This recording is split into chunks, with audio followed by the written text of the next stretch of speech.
নমস্কার শুভদন্দা, আমার নাম শ্রেয়াস চক্রবর্তী। আমি আজকে একটা কবিতা সুকুমার রায়ের লেখা সৎপাত্র বলব। শুনতে পেলাম পোস্তাকে তোমার নাকি মেয়ের বিয়ে, গঙ্গারামকে পাত্র পেলে, জানতে চাও সে কেমন ছিলে?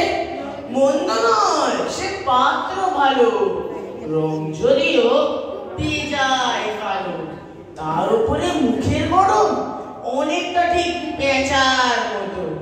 বিদ্যে বুদ্ধি বলছি মশাই, ধন্যী ছেলে অধ্যাবসায়। 19টি বার ম্যাট্রিক এসে ঘায় হয়ে থামলো শেষে।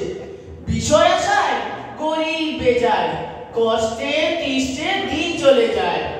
মানুষ তো নয় ভাইগুলো তার, একটা পাগল, একটা গোয়াল, আর একটা কি তৈরি ছেলে। যার ঘরে নোট গেছেন জেলে। কনিষ্ঠটি তবলা বাজায়, যাত্রা দলে 5 টাকা পায়। গঙ্গারাম তো কেবল ভোগে পিলের জল আর পাণ্ডু রোগে, কিন্তু তার উচ্চ ঘর, কংসরাজের বংশধর।